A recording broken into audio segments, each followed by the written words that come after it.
Hello there, my name is Dorothy Pang. I am a licensed acupuncturist, and today I wanted to show you some of the tools of the trade. And today's presentation is on this, and it's called a guide tube. So there's different ways to do acupuncture, and the way you imagine probably is what we call freehand. So let me just, first I'll just open a new acupuncture needle. So typically acupuncture needles come pre-sterilized. They use gas to make them clean, and then before treatment, we clean our hands, and then we open a new needle for each insertion. So you peel back the paper and you take out the needle, and we have a needle inside a guide tube with a little plastic holder to keep the needle from rolling around. So when you take out the little plastic holder, then the needle's kind of free to move about, and the guide tube holds the needle in the package, but actually it also helps us to needle more precisely. So if you can see, I'm holding this at the bottom. The length of the guide tube is slightly shorter than the length of the needle. I would say this is maybe 4 millimeters shorter. I'll hold up against my hair so you can see. It's a little bit longer, the needle is.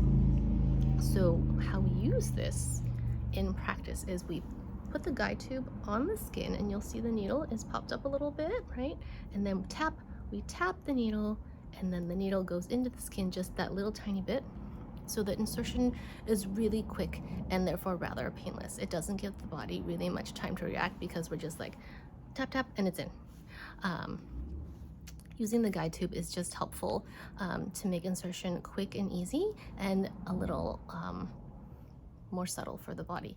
We can also kind of distract much more easily, because then we just get the skin a little tap, place the needle, we tap, and then boop, boop, it's done, and we're done.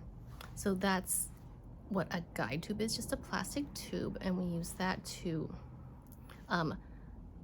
guide the needle into where exactly we want to go quickly and easily to reduce sensation so that you can have a more comfortable acupuncture session. Not all acupuncturists will use a guide tube. What you imagine acupuncture is, some people do what we call freehand, so they just take the needle and they just put it in directly without the help of a guide tube, and that is also fine to do, and I will do that sometimes too. It just depends on the situation, because if you move quicker, the body has less time to respond, and there tends to be less of a perception of discomfort. So once again, my name is Dorothy Pang. This is a guide tube, and that is how we use them when you're an acupuncturist. Do you have any questions? Please let me know. I'd love to answer questions about acupuncture, and people are always curious, and I just love to tell people and make them more comfortable and to educate. So please let me know if you have questions. All right, I'll see you next time. Bye for now.